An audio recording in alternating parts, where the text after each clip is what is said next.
I mean, he may be very happy in Miami. I don't want to make it sound like there's a massive difference there, but I do, from what I've been told, Phoenix is his preference, and I wasn't told that yesterday. I mean, that was circulating earlier this week. Okay.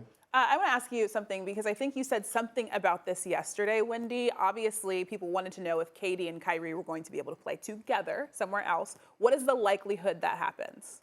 I think I know what you're getting. I know what you're pulling me towards. Okay? In the event that KD and Kyrie would have stayed together, which this was discussed within minutes after the trade demand, Right. there was only one place where it really makes sense, and that was the Lakers. Because nobody is going to look at this situation and say, well, let's replicate this. Let's import this. Okay? But the Lakers are desperate. The Lakers don't have, well, we have this star or this star or this star or this star. And they had a package that could make it work. So in the event, and the feasibility of the two of them staying together and playing for another team makes sense for the Los Angeles Lakers. The likelihood of that, so feasibility, let's think about the XY parabola or whatever. Well done. The feasibility way up here, the likelihood way down here. And so you know what happens with the Laker fans especially, they hear that and like their eyes get real big and they get real excited. So you can make it work in the trade machine, but it's not something that I think we're probably already talked too much about it. I just think it was important for me to point out that the feasibility existed. Okay. Okay, I want to talk about Kyrie, though, because one of the things that was on his wish list was the Lakers. If Kyrie goes to LA, does that make LA a title contender? I mean, he's a top 5 player in the NBA, and I know that we can put all of this other stuff aside, and it's kind of hard to do that when you are talking about Kyrie Irving and all that comes with him because you don't know what he's going to do on a day-to-day basis. But does he make the Lakers title contenders? There's too many other question marks for me with this roster in order to go all in on that. And if I'm thinking if Kyrie Irving gets to LA, I think we said this earlier this week, what happens to Russ? Isn't he being traded somewhere else? Like, when we're talking about the feasibility of those two playing together somewhere, Kyrie Irving and Kevin Durant, and you think about the Lakers, aren't you also thinking that Anthony Davis is out and Russell Westbrook's out and both of those guys are going to the Brooklyn Nets because you're swapping because of the salaries? Like, I don't think the roster, let the turmoil of like what would happen on the court and in the locker room aside, I don't know that that roster is good enough because there's no depth beyond that. We're already we're spending too much time way too much talking time about trying to talk myself The reason into is this. because if the Brooklyn Nets want a star, that's how you would get a star in Anthony Davis. Forget about Russell Westbrook. That's not relevant. That would just be ballast in a trade. But again, we're talking about it too much. Okay. He doesn't. I don't think Kyrie, at this point of his career, makes anybody a title team based on previous events.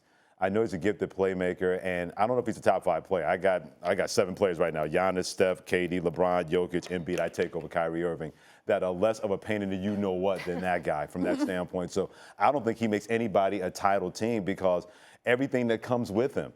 Kyrie Irving is a very special talent. The problem is that he believes his special talents to override everything else, or you're supposed to placate him. Well, how did that work in Boston? How did that work in Cleveland? How did that work in Brooklyn, where it became a colossal failure? So if you bring in Kyrie Irving and you have to clearly understand that you have to do these things, that leads to not being a title team. Well, this is the problem, Freddie. First off, he makes $36 million. It's hard to trade for a player who makes $36 million. Secondly, the Nets don't know what they're trading Kevin Durant for. They may not want to do a trade with Kyrie Irving that's going to take on money, right? Because you may take on a bunch of money when you do a Kevin Durant trade. You don't know what your books are going to look like. Okay. And then Kyrie wanted to be in Brooklyn. Allegedly. Look at the way he treated the dudes across the river there. What happens if he gets traded to a place he doesn't want to be this year? So, like, his value in a trade is just very low. Difficulty to trade for him, very high. Again, we're looking at the crossover there. It's a very narrow thing. And when you run that simulation over and over, you keep getting Lakers. And so, but also, the Nets have no interest in accommodating Kyrie Irving. They have no interest in doing it. So if there comes up maybe a 3-team trade or a 4-team trade to get the Nets satisfied what they want, to get them maybe a star, to take draft picks that they might get from Phoenix and reroute them someplace else, or take this guy, 4-team trade. Kyrie might get thrown into that 4-team trade just as salary ballast. Yeah.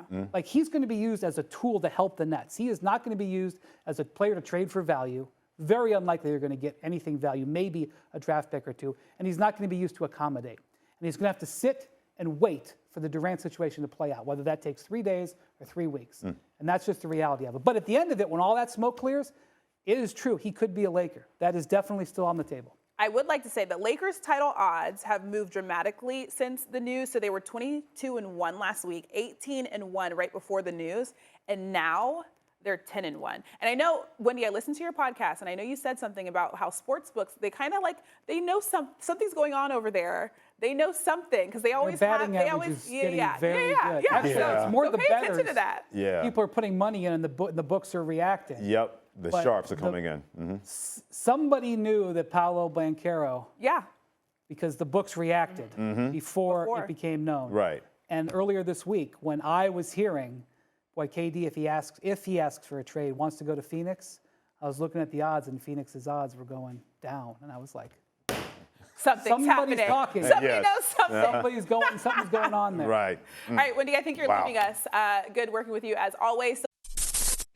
Thanks for watching ESPN on YouTube. For live streaming, sports, and premium content, subscribe to ESPN+.